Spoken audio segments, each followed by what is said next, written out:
Madame, Monsieur, bonsoir. Vous êtes sur Al24 News. Bienvenue dans ce 19h Info et à la une de l'actualité de ce mardi 15 août. Le chef d'état-major algérien prend part en visioconférence à la 11e rencontre internationale sur la sécurité à Moscou. À cette occasion, Saïd Chenghreha fait le point sur l'approche de l'Algérie concernant la situation sécuritaire dans la région du Sahel.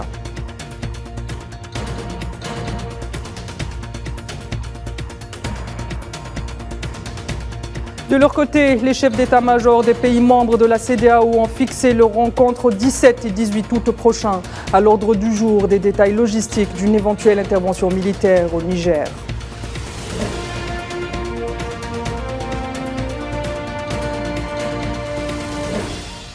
Nouvelle escalade des violences à Tripoli. Abdoulaye Bathily signe et persiste. Le pays doit aller dans l'urgence vers le processus électoral libre et transparent.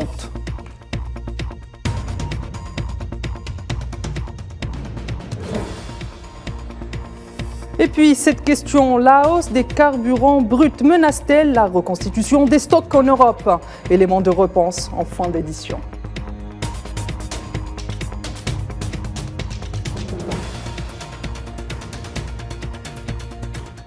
Je vous le disais en titre, le général d'armée Saïd Chenghreha, chef d'état-major de l'armée nationale populaire algérienne, a pris part ce mardi en visioconférence à la 11e conférence sur la sécurité internationale à Moscou.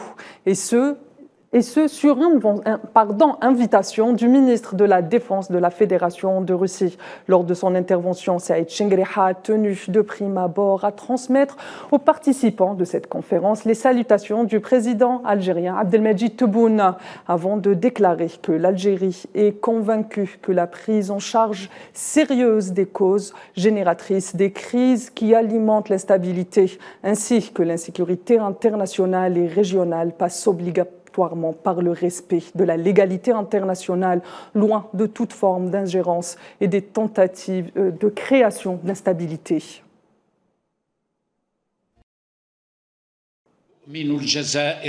L'Algérie est convaincue qu'il est temps pour la communauté internationale de prendre conscience de l'importance de la préservation de la sécurité internationale à travers la prise en charge sérieuse des causes génératrices de crises qui alimentent l'instabilité ainsi que l'insécurité internationale et régionale.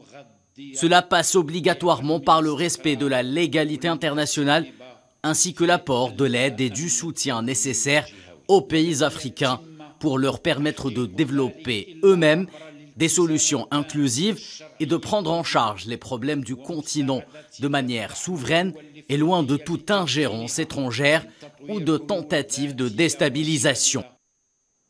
De son côté, le président de la transition malienne, Assimi Goïta, a échangé un appel téléphonique avec le président de la Fédération de Russie, Vladimir Poutine, avec qui il a évoqué la situation au Niger. À cette occasion, Vladimir Poutine réitère la position russe, à savoir un règlement pacifique de la crise. Les deux présidents ont en outre prêté lors de leur échange une intention soutenue à la situation au Sahel de façon globale, avant de passer en revue les relations bilatérales qui lient les deux pays, dont le prolongement des pourparlers russo-maliens au sommet du 29 juillet à Saint-Pétersbourg.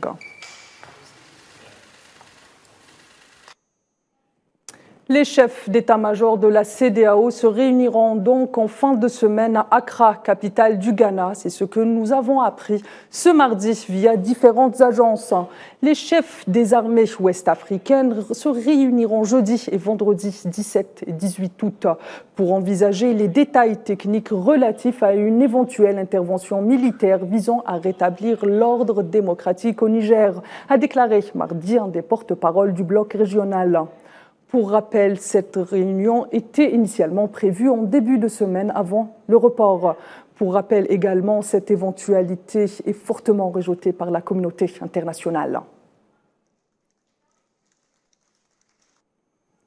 Dans le dossier nigérien, toujours, les Nations Unies réagissent aux déclarations faites par les militaires du CNSP, auteurs du coup d'État qui a secoué le pays depuis le 26 juillet dernier.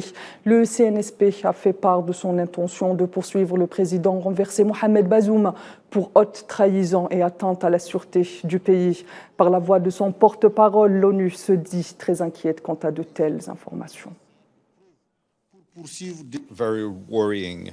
C'est évidemment une déclaration très inquiétante. Nous restons extrêmement préoccupés par l'état de santé, la santé et la sécurité du président et de sa famille. Et encore une fois, nous demandons sa libération immédiate et sans condition et sa réintégration en tant que chef de l'État, bien sûr. Le porte-parole adjoint du secrétaire d'État américain s'est également exprimé sur cette nouvelle, indiquant l'inquiétude de Washington. Je vous propose de l'écouter.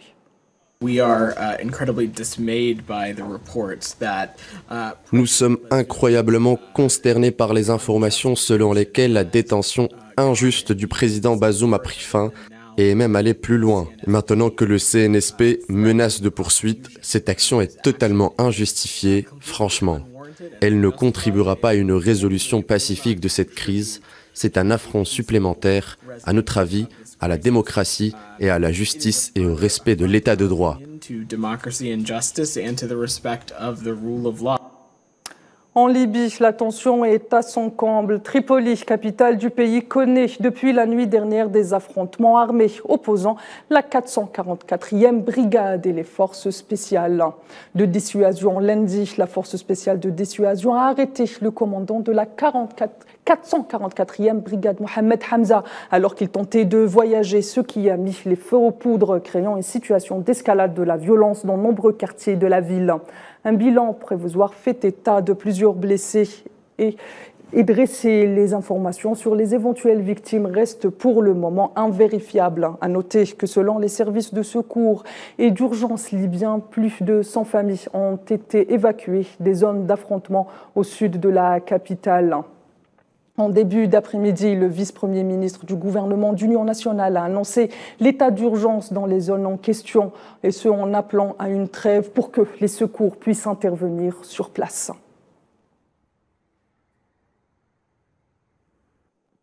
Et dans ce contexte, le chef de la mission onusienne en Libye, Abdoulaye Bathily, a immédiatement exprimé son inquiétude quant à cette nouvelle escalade à Tripoli, en appelant les partis opposés à se soucier avant tout de la vie et de la santé des civils. Dans un tweet publié ce mardi sur son compte officiel, Bathily a affirmé que cette situation est un rappel de plus sur la nécessité d'arriver à un accord politique pavant la voie des élections et à l'unification des institutions libyennes.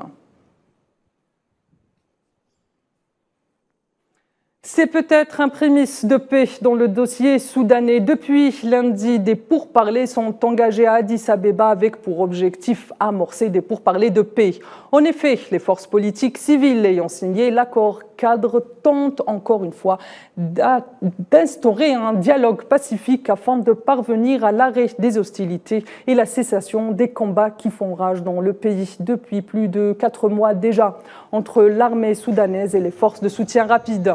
Les principaux acteurs de ce processus de paix appellent à prendre en considération la situation humanitaire du pays qui ne cesse de se dégrader au moment où les combats entre les deux parties belligérantes ont repris de plus belle.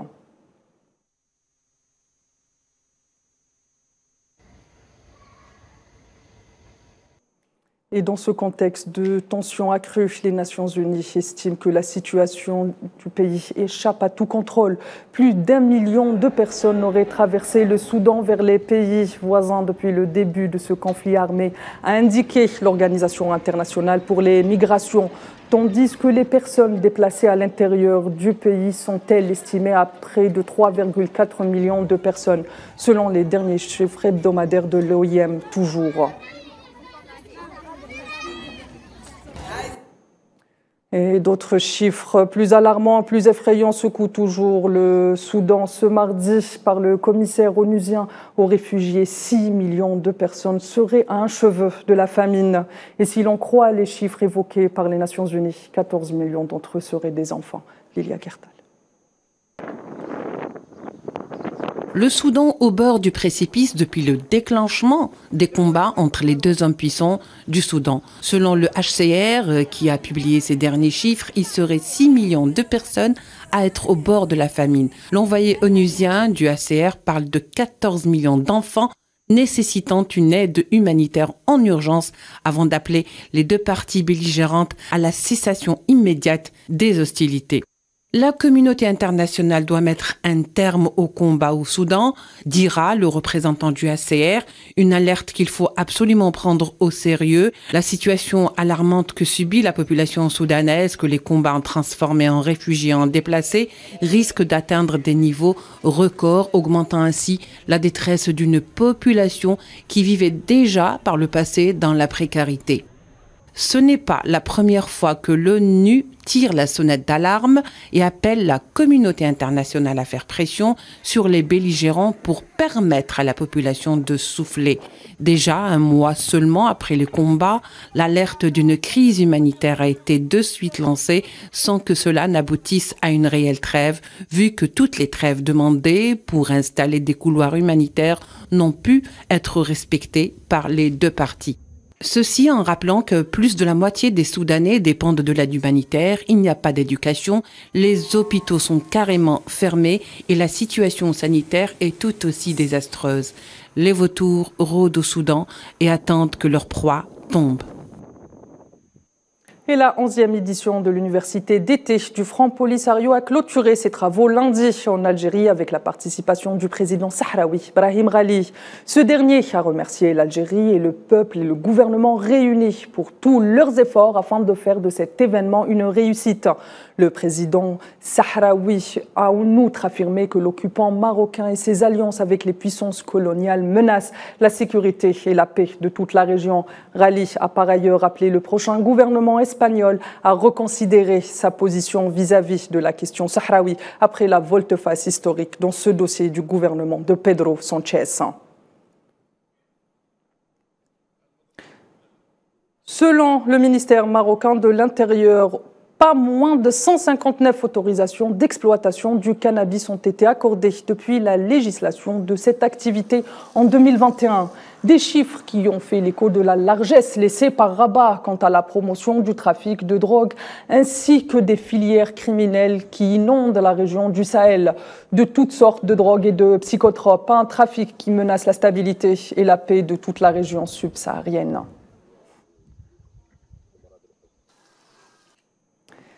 Direction la Palestine, une nouvelle fois endeuillée par la barbarie sioniste. Qusay Omar El-Wajli, 16 ans, et Mohamed Rabhi Nedjoum, 25 ans.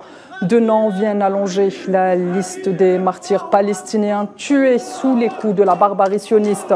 Les deux jeunes sont tombés sous les balles des forces de l'occupant sioniste très tôt ce mardi, à la suite d'une nouvelle incursion opérée dans les camps de Aqbat Jabr en Ariha, en Cisjordanie occupée. Qusay et Mohamed ont été les cibles de tirs nourris à balles réelles.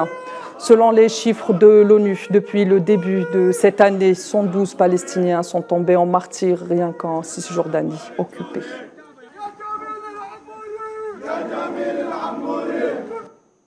Le porte-parole du ministère algérien des Affaires étrangères de la communauté nationale à l'étranger a exprimé dans un communiqué publié aujourd'hui la condamnation de l'Algérie face à l'attentat terroriste qui a ciblé un sanctuaire chiite à Shiraz, au sud de l'Iran, faisant un bilan de plusieurs victimes et blessés.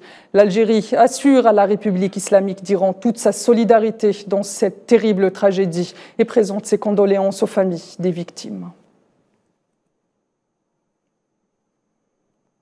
Les Nations Unies ont également condamné cette attaque, ciblant donc un sanctuaire à Shiraz en Iran. Je rappelle, le porte-parole du secrétaire général des Nations Unies a indiqué qu'Antonio Guterres condamne fermement cette attaque terroriste, la deuxième du genre au cours des 10 derniers mois. En Russie, un incendie intervenu dans une station de carburant au Daghestan, au sud du pays, a fait au moins 33 morts. L'incendie s'est déclaré lundi soir dans un atelier de réparation automobile au bord d'une autoroute et a provoqué des explosions se propageant vers la station-service voisine. Et plus de 100 personnes ont également été blessées dans cette explosion, dont 13 enfants, selon Interfax.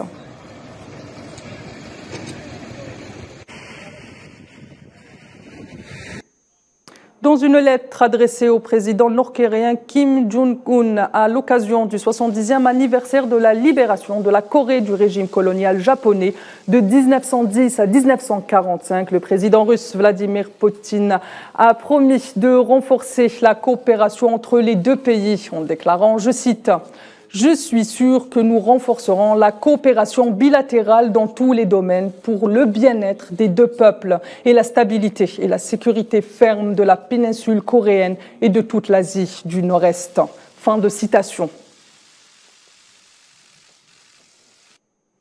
Dans le conflit ukrainien, le ministre russe de la Défense a affirmé mardi que les ressources militaires de l'Ukraine étaient presque épuisées et que la guerre avait démenti les mythes sur la supériorité européenne des tactiques et des armes de l'Occident. Sergueï Shoigu a exprimé à l'occasion de la 11e conférence internationale sur la sécurité à Moscou.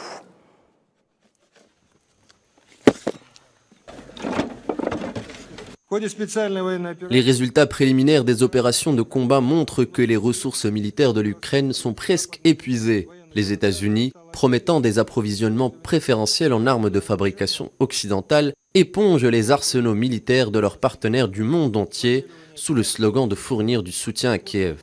Le marché est en train d'être dégagé pour les produits militaro-industriels américains. De son côté, le président ukrainien Volodymyr Zelensky s'est rendu lundi à la ligne de front à la rencontre de ses troupes au quartier général de la brigade dans la région de Donetsk.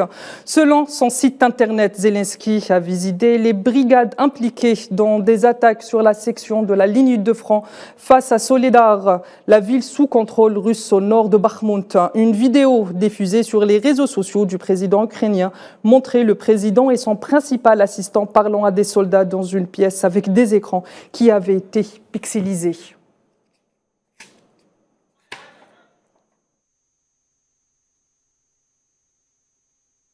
D'accoutumée période de répit au niveau du mercure, du fait de la baisse de la demande domestique. La hausse des cours de pétrole en plein mois d'août peut-elle se répercuter sur la reconstitution des stocks d'or noir en Europe? Élément de réponse avec Kherdin Batache.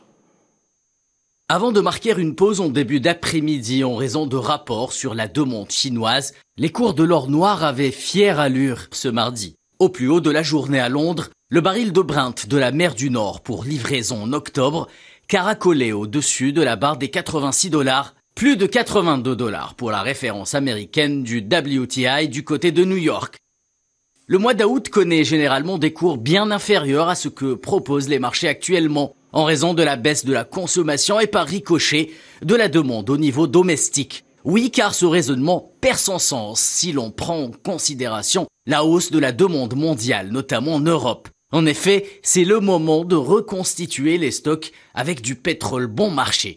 Mais la décision saoudienne sur le maintien des coupes sur la production de brut pour un mois supplémentaire à hauteur de 1 million de barils jour, doublé du statu quo de la Russie et de l'OPEP+, concernant son plan de réduction également, viennent troubler le calme mercurial de l'été sur les marchés. La stratégie du frein à main semble porter ses fruits. Les pays producteurs gardent en effet la main sur les cours, ce qui, selon certains experts, signifie de facto un risque encouru par plusieurs pays européens de refaire le plein des stocks avant l'hiver prochain, en toute sérénité, ou du moins devoir payer une facture beaucoup plus salée. D'autant plus que l'Agence internationale de l'énergie a revu à la hausse ses prévisions de croissance de la demande mondiale de pétrole en 2023, qui s'achemine vers son niveau le plus élevé jamais enregistré, à savoir 102,2 millions de barils par jour. Et il n'y a pas que pour les budgets des gouvernements que le mois d'août est synonyme de répit. Le mercure se veut en général plus clément vis-à-vis des bourses dans les stations de carburant. Là aussi, la donne ne semble pas favorable aux pays consommateurs. En France, par exemple, le prix moyen du litre de gazole, carburant le plus vendu avec quasiment 80% des volumes, s'établissait à 1,83 €, en hausse de 2,8 € par rapport à la semaine dernière. Madame, Monsieur, c'est ainsi que s'achève ce 19h Info. Je vous donne rendez-vous à 20h45 pour le point de l'actualité africaine. Excellente soirée sur Al 24 News.